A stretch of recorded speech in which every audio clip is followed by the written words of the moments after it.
In 1 Corinthians chapter 6 to 8, if you have your Bibles, please turn there. Again, we will not go through all three chapters in detail. In fact, I'm hoping this sermon will be slightly shorter than usual so that we can discuss the details during the KTB. Jadi sekali lagi saya tidak akan membahas secara detail 3 bab tentunya, dan bahkan saya harapkan khotbah ini akan lebih pendek sedikit dari biasa supaya kita bisa membahas detail-detailnya dalam KTB atau Bible Study setelah ibadah. Dan sekali lagi saudara-saudara semua welcome untuk join kami di ruangan persis di sebelah. Let's pray before we begin.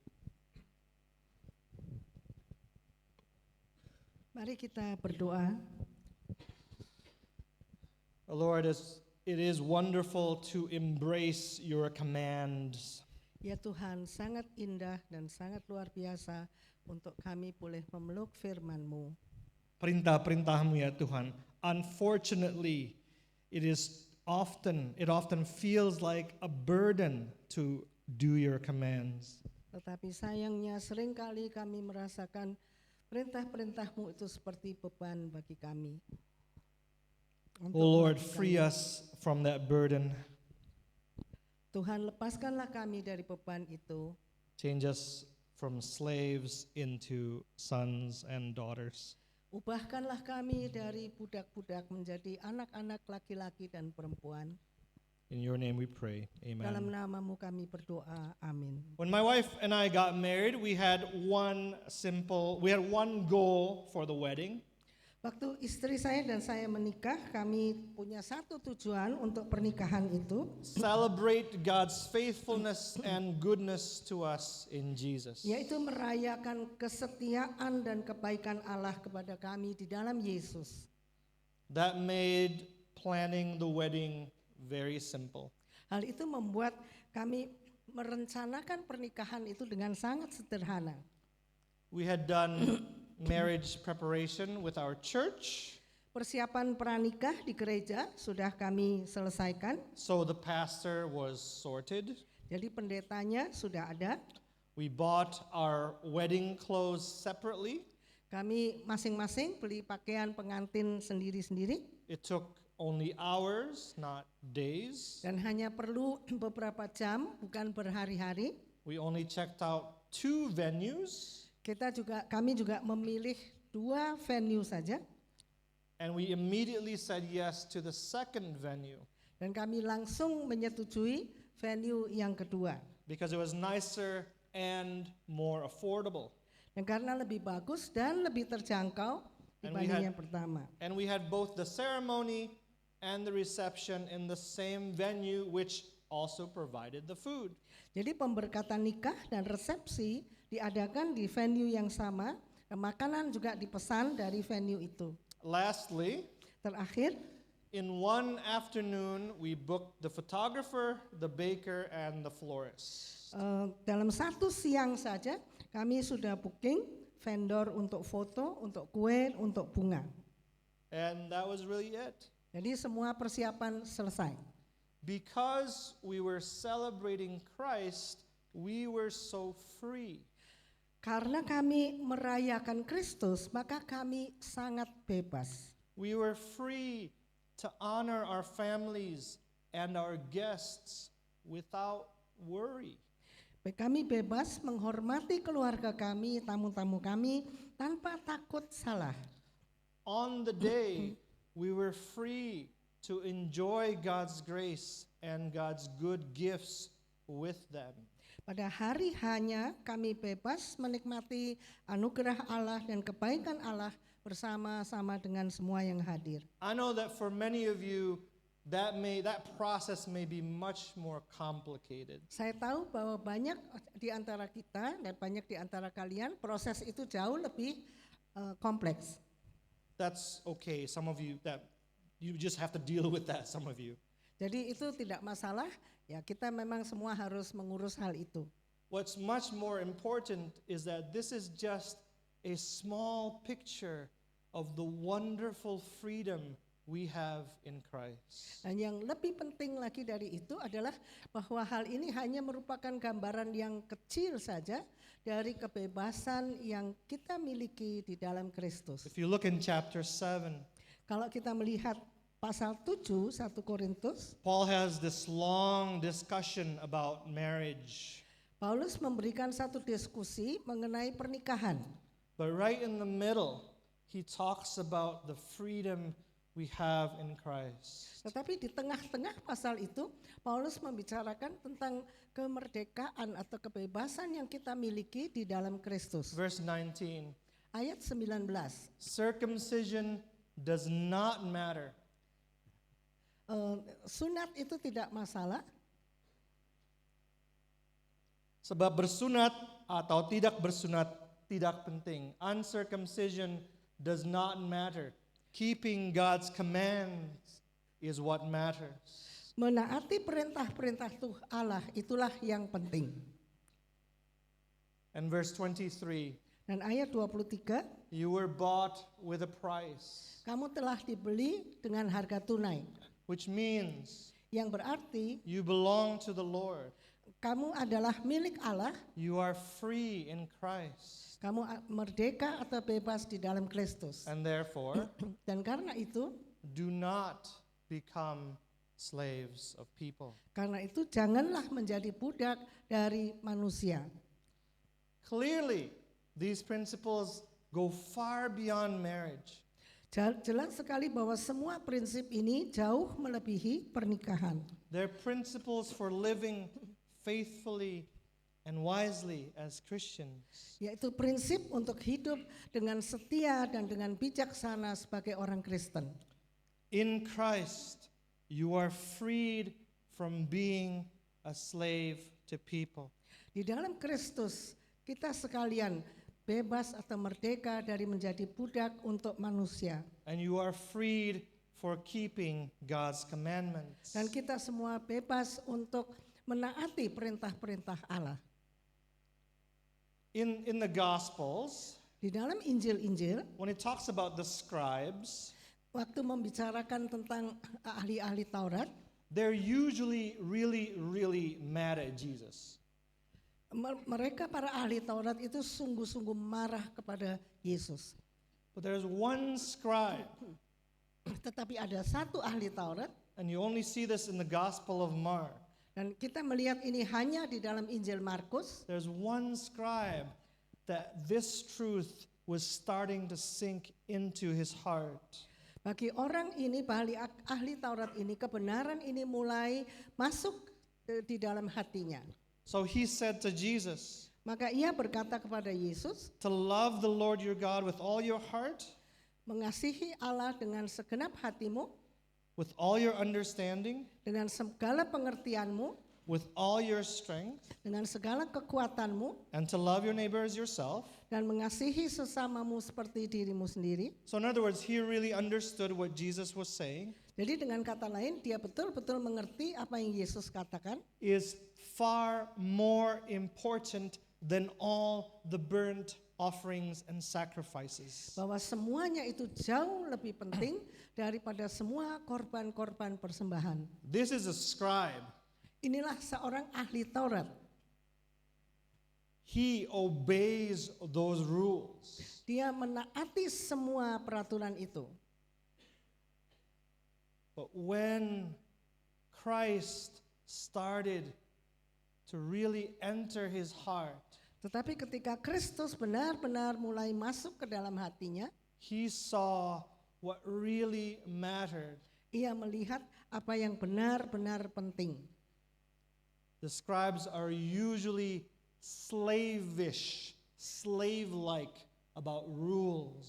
Para ahli Taurat itu biasanya bersikap seperti hamba-hamba, seperti budak terhadap peraturan-peraturan hukum Taurat. In Christ, this one scribe saw that all the burnt offerings, all the sacrifices I make, all those rules about those things, Di dalam Kristus, satu ahli Taurat ini melihat bahwa semua korban persembahan, semua peraturan yang dibuat, they don't matter if we don't love God, if we don't love one another. Semuanya itu tidak berarti jika kita tidak mengasihi Allah dengan segenap hati. In other words, if we don't have Christ. Dengan kata lain, jika kita tidak memiliki Kristus.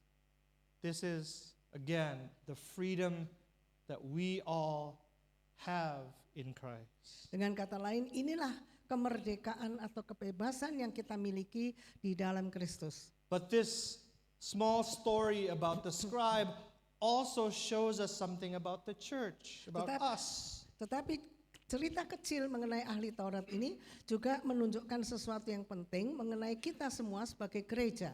What is this, the church? Apakah ini gereja ini? What is this life that we are called to do together as redeemed sinners? Apakah itu hidup yang kita semua dipanggil ke dalamnya sebagai orang-orang berdosa yang telah ditebus? We know this is meant to be joyful. Kita tahu bahwa kehidupan bersama sebagai gereja itu dimaksudkan menjadi sesuatu yang penuh sukacita. But it's also messy. Tetapi selain itu, kehidupan ini juga berantakan. It's often frustrating. Seringkali membuat frustrasi. Often it's even heartbreaking to be part of a church. Seringkali juga melukai dan menyedihkan menjadi bagian dari sebuah gereja. But this is the rehearsal for our eternal marriage. Tetapi ini sebetulnya merupakan gladi resik atau latihan untuk pernikahan yang kekal bagi kita. The church is the rehearsal before the real thing with Jesus. Gereja itu adalah gladi resik untuk pernikahan yang sesungguhnya dengan Yesus. And the more that we focus on loving God and loving one another in Christ, in the church, jadi semakin banyak kita berfokus kepada mengasihi Allah dan mengasihi satu dengan yang lain di dalam gereja, the more we get to live here on earth as in heaven. semakin banyak kita mengalami hidup di dalam dunia ini di bumi seperti di surga.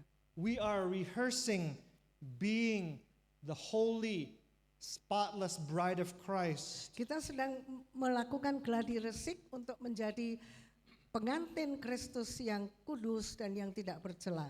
Before we are perfectly holy and spotless. Sebelum kita betul-betul menjadi sempurna di dalam kekudusan dan tidak bercela. It's messy and frustrating and heartbreaking because we're still learning how to wisely live in the freedom that we have.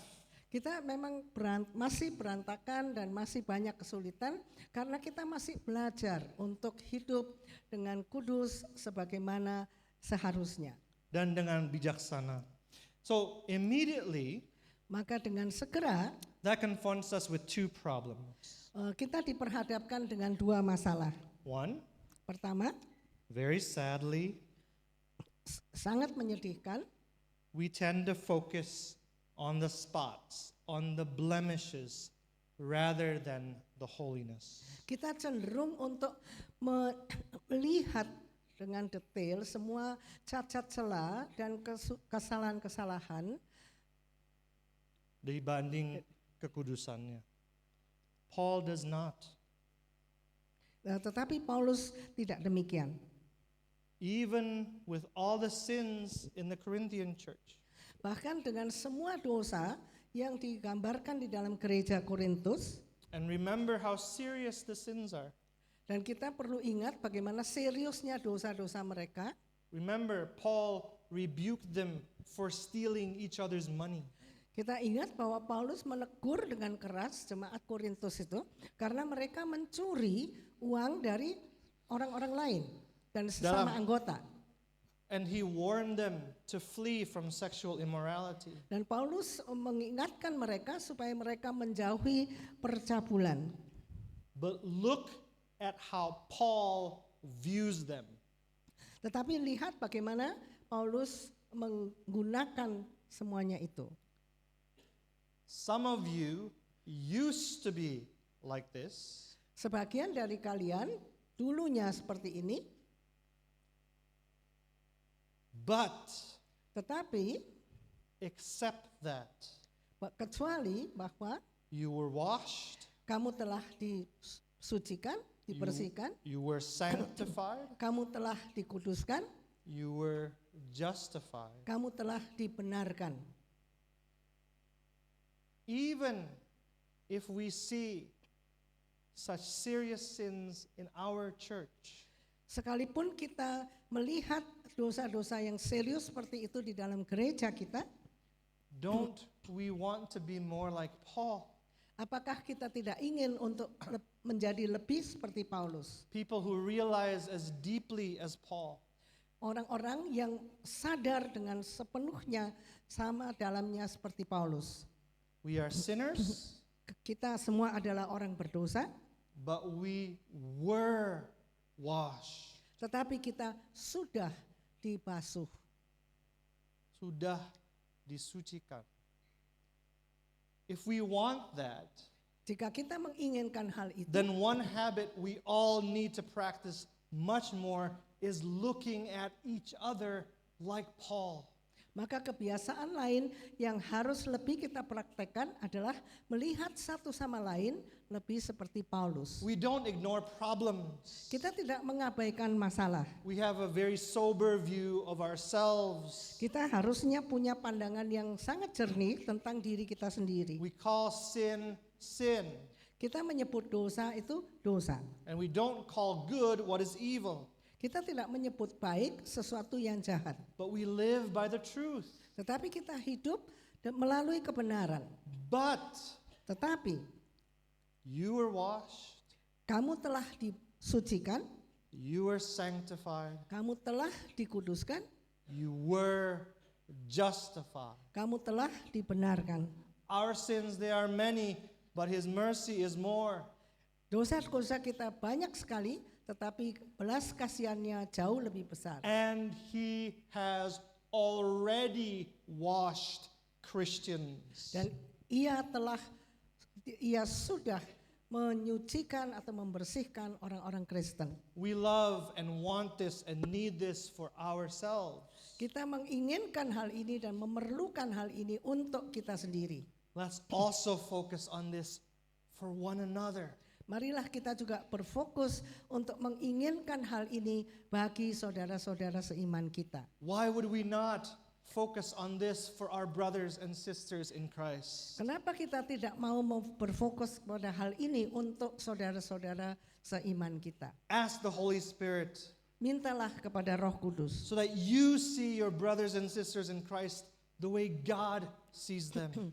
agar kalian dapat melihat saudara-saudara dan saudari-saudari kita seperti Allah melihat saudara-saudari kita. Washed, Disucikan, sanctified, dikuduskan, justified, dibenarkan past tense, dalam waktu lampau.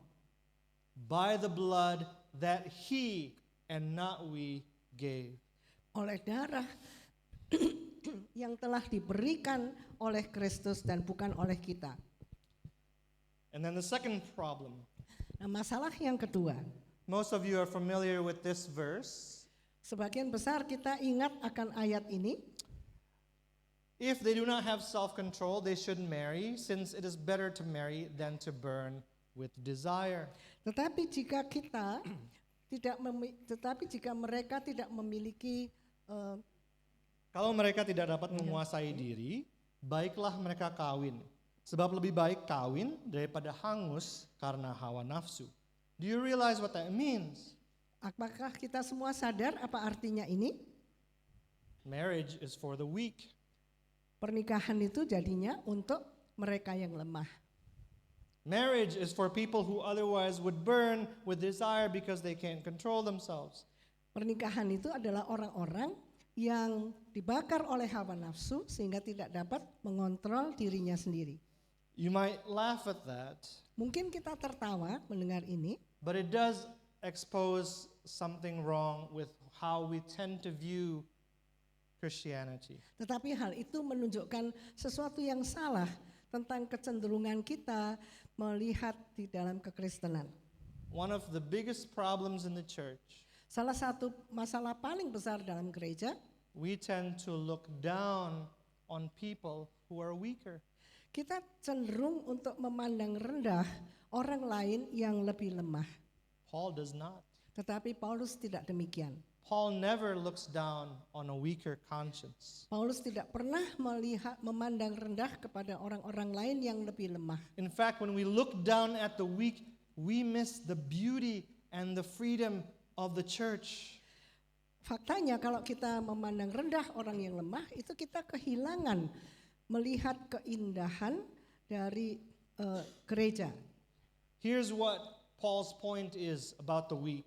Inilah poin Paulus mengenai mereka yang lemah. The church needs you. Gereja itu memerlukan Anda. Our tendency is to say, God uses the weak to sanctify his people who might be too comfortable with their freedoms. Allah memakai orang-orang yang lemah itu untuk menegur orang-orang yang merasa nyaman dengan kebebasan mereka. Our tendency is to say, well, if you have a weak conscience, don't let that get the way of my freedom. Kecenderungan kita adalah mengatakan, wah kalau hati nuranimu itu lemah, kamu jangan mengganggu kebebasanku. If something I do offends you, you deal with that. Kalau apa yang aku lakukan itu menyinggung Anda, ya Anda yang mengurus hal itu. Don't make me feel guilty about my freedoms. Jangan membuat saya merasa bersalah atas kebebasan saya. Or, Atau, fine, I'll keep doing what I want. Oke, saya tetap melakukan apa yang saya lakukan, I just won't do it in front of you. tapi saya tidak lakukan di depan Anda. But look at what Paul says about eating meat.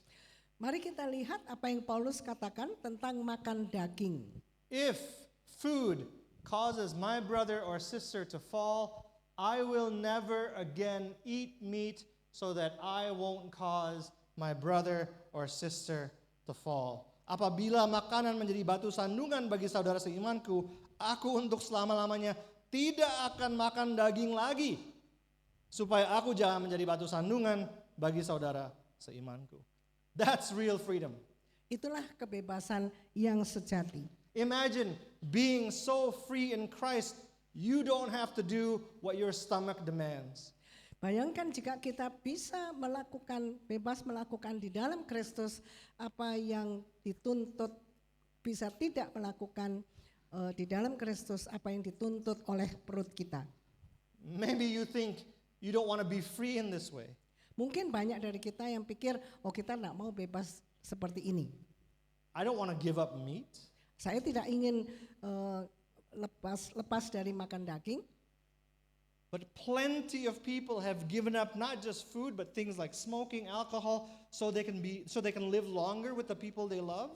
Tetapi banyak orang telah meninggalkan kebiasaan untuk minum alkohol dan merokok supaya mereka bisa hidup lebih lama dengan orang-orang yang mereka kasihi. Probably some of your parents have done something similar, so they can be around longer for you. Mungkin orang tua Anda sudah melakukan hal seperti itu supaya mereka bisa hidup lebih lama bersama dengan Anda. Out of love for you. Karena kasih kepada Anda. You too can be so satisfied in Christ that you would gladly give up meat for the rest of your life. Anda pun dapat memuaskan Kristus sedemikian rupa, menyenangkan Kristus sedemikian rupa dengan meninggalkan tidak makan daging lagi dalam hidup Anda. For the sake of the church of Jesus that we love so much. Hanya demi kasih kepada Kristus dan gerejanya yang begitu kita kasihi. That is the freedom you actually have. Itulah kebebasan yang sejati yang Anda miliki. And that's the beauty of having both stronger and weaker brothers and sisters in Christ. Dan itulah keindahan memiliki saudara-saudara seiman yang lebih kuat dan yang lebih lemah. This is how God sanctifies us to the level that Paul was sanctified. Inilah cara Allah menguduskan kita sampai kepada tahap di mana tahap pengudusan yang dicapai oleh Paulus. This is how we get to exercise our freedom to serve and love one another. Inilah cara kita melatihkan, mempraktekkan kebebasan yang kita miliki. Let the people around you help you realize Biarlah orang-orang yang di sekitar Anda itu menyadarkan, menolong Anda untuk sadar. praise God. Pujilah Tuhan, I am free to love them, not to look down on them. saya bebas untuk mengasihi mereka dan bukan memandang rendah kepada mereka. Thank God He sanctifies me through the people He puts around me. Bersyukur kepada Allah karena Ia menguduskan kita melalui orang-orang yang ada di sekitar kita. And that God does not leave me as a self-centered and self-righteous Dan sinner. Tuhan Allah tidak membiarkan kita menjadi orang yang egois dan yang memuaskan diri sendiri saja. So that's the wonderful freedom Dan we itulah have in Christ through the church. itulah keindahan, kebebasan yang kita miliki di dalam Kristus, di dalam gereja.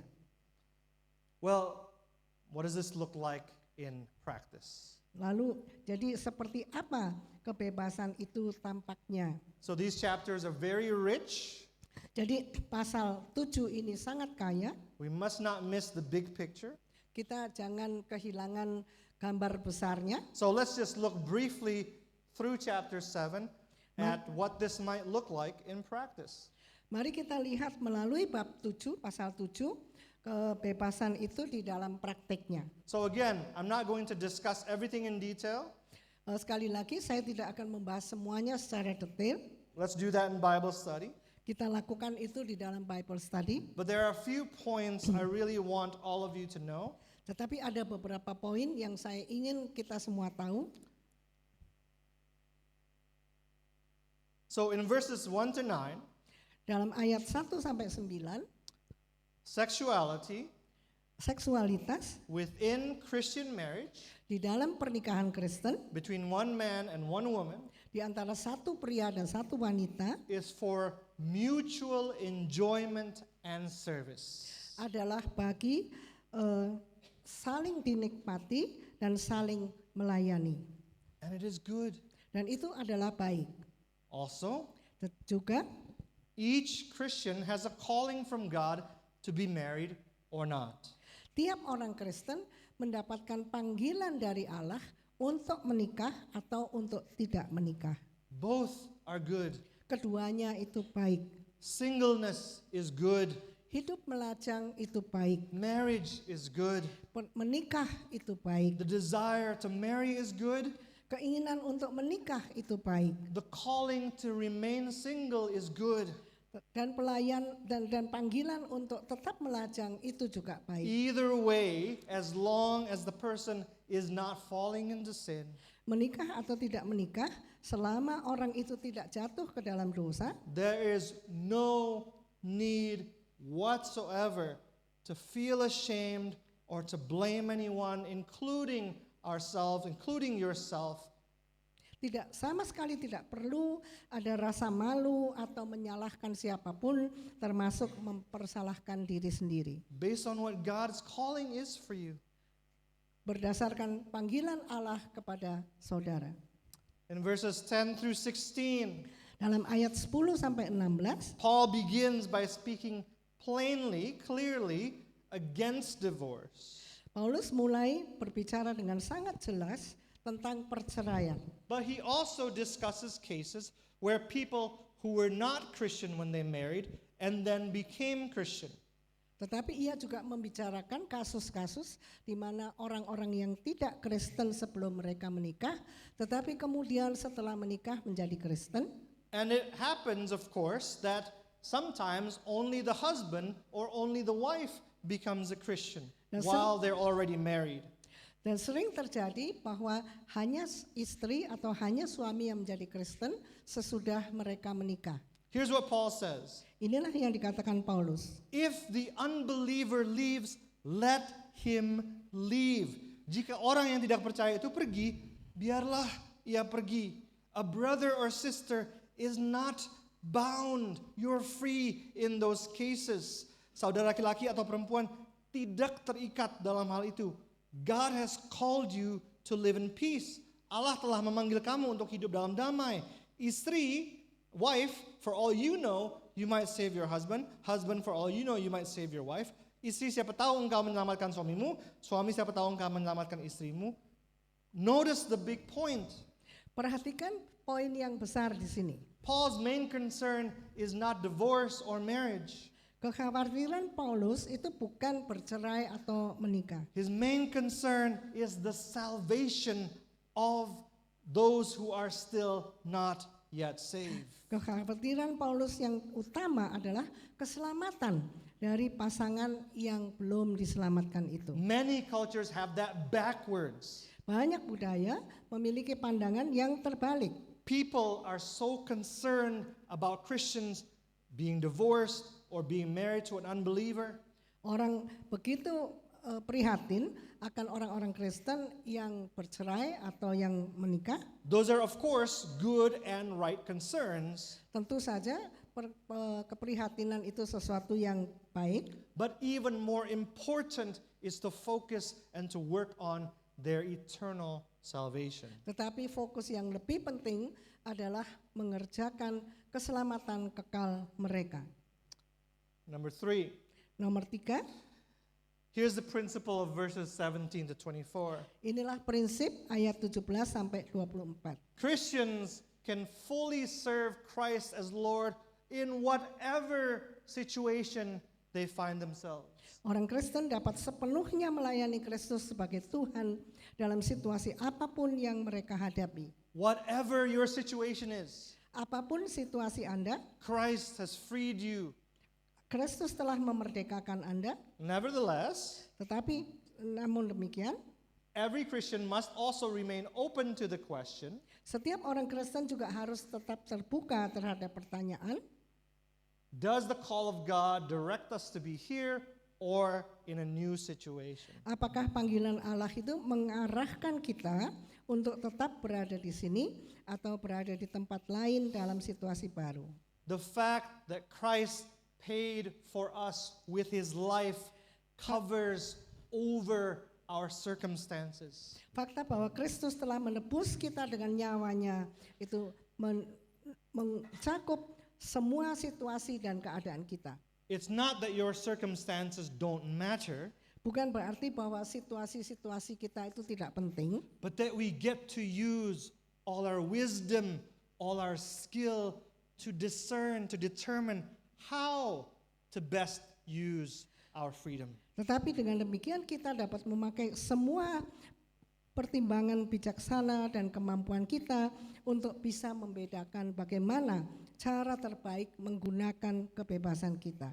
Being a teacher is good, obviously. Menjadi seorang guru itu jelas sekali sangat baik. Changing to something else may also be good.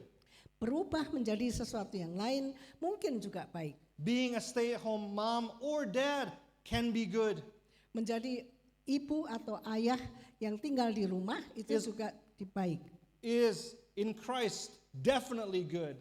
Di dalam Kristus itu pasti baik. But it may also be good to then change and do something different. Tetapi baik juga melakukan sesuatu yang lain. Going to school in Indonesia is good. Pergi ke sekolah di Indonesia itu sesuatu yang baik. Going abroad for university could be good in Christ.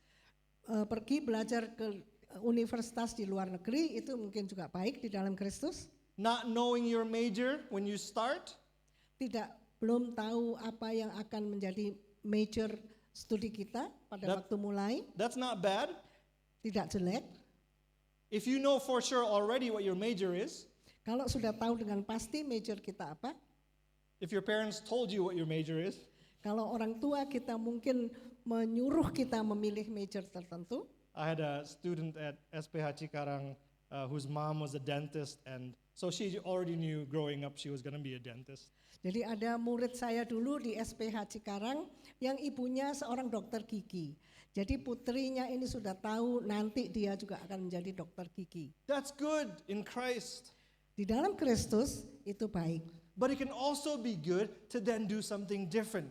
Tetapi bisa baik juga melakukan sesuatu yang lain. I'm repeating the point. Saya mengulang kembali poin ini because this is so hard to actually do in life.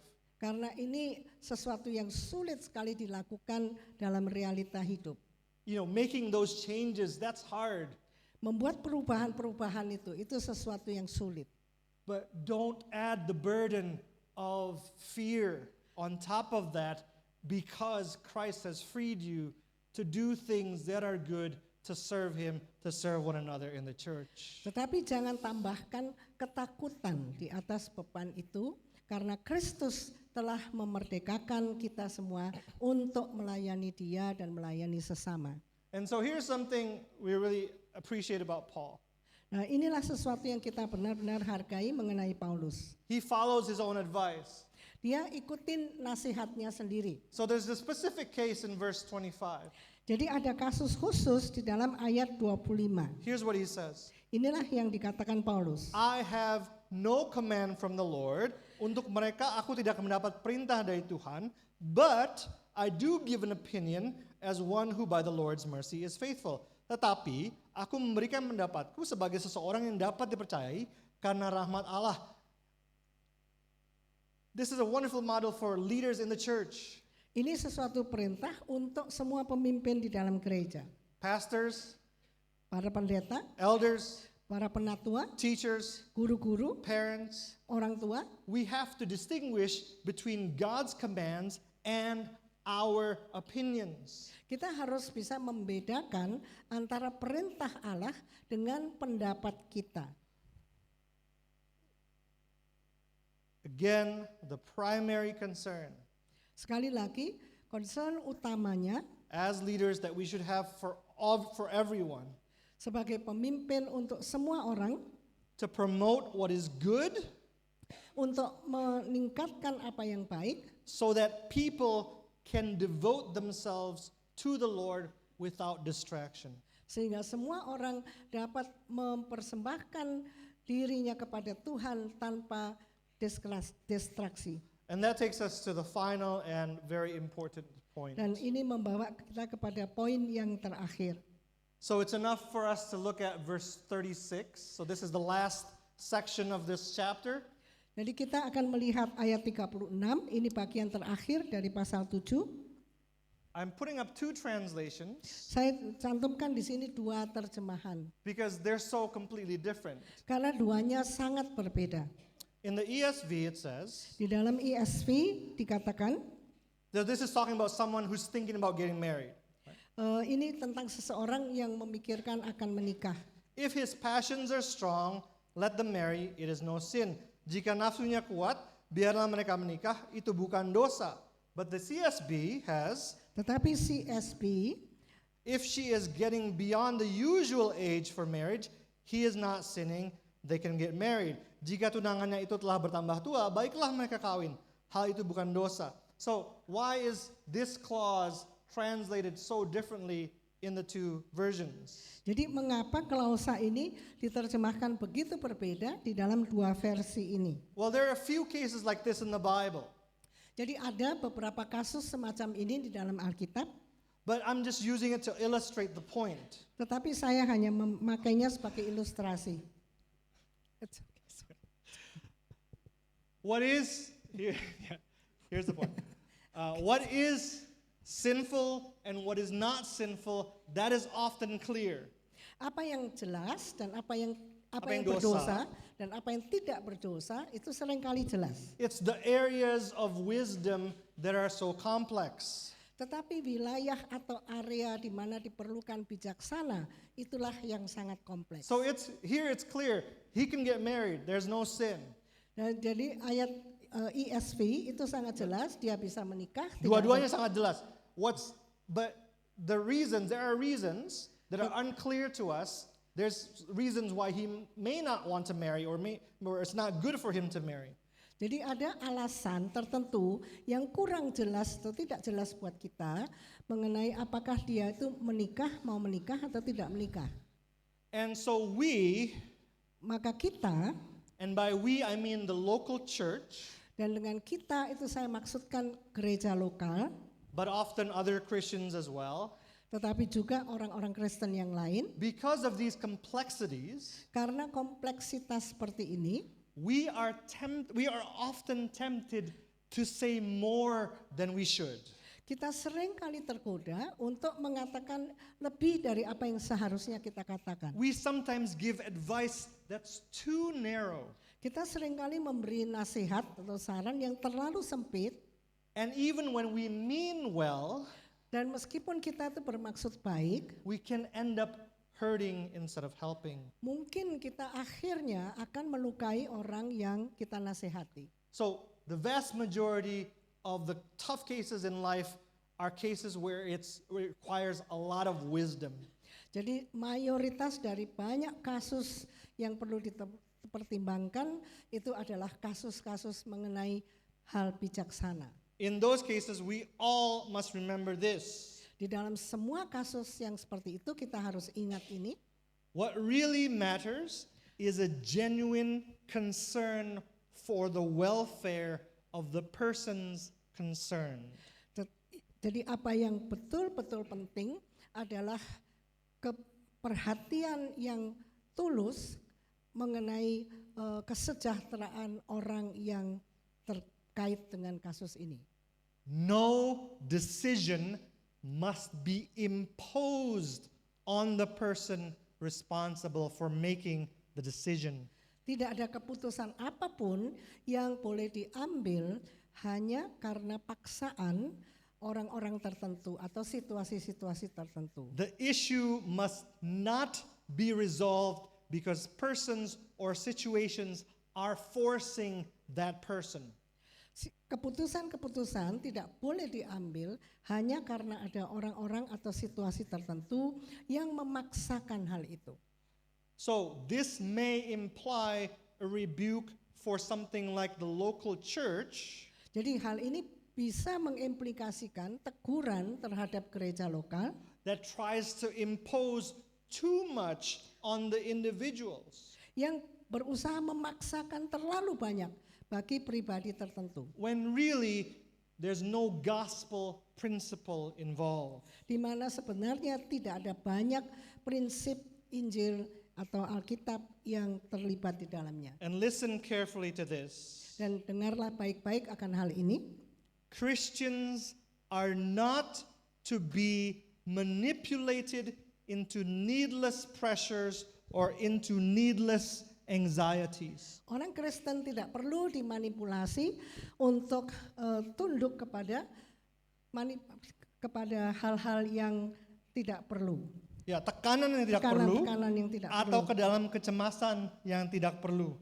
In many situations, Di dalam banyak situasi, the decision is not one of right versus wrong, keputusan yang harus diambil itu bukan soal benar atau salah, but of good versus even better. tetapi soal baik dan lebih baik.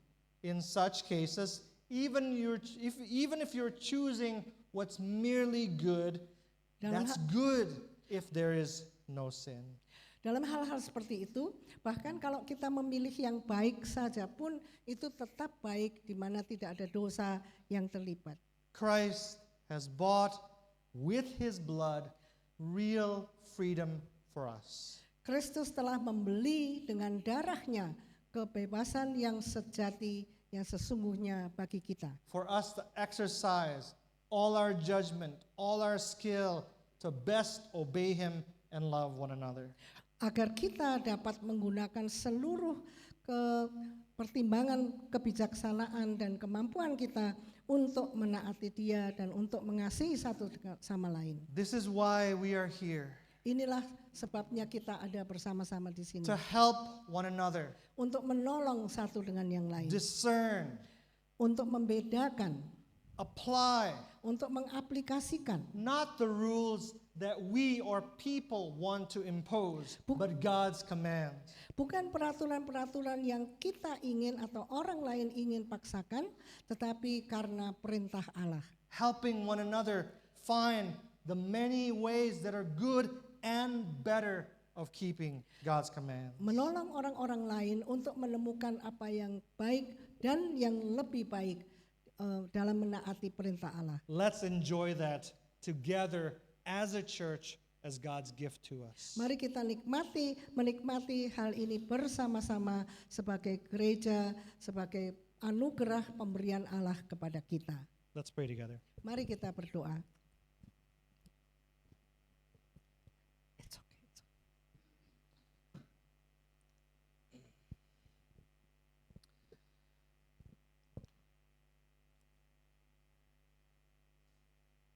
Oh Lord, you have given us wonderful freedom in you. Tuhan, Engkau telah memberikan kepada kami kebebasan yang sangat indah di dalam Engkau. Lord, help us not to abuse those freedoms, Tuhan, tolong kami untuk tidak menyalahgunakan kebebasan itu, including by going back to a slave-like fear of people. termasuk di dalam kembali menerapkan cara-cara memperlakukan orang seperti budak.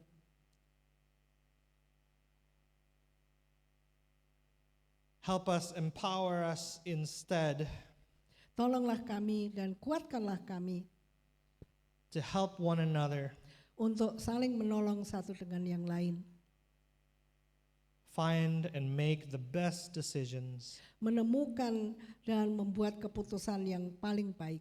for how to serve you and one another. Bagaimana melayani Engkau dan melayani satu dengan yang lain. In your mighty name we pray. Dalam namamu kami berdoa. Amen. Amin.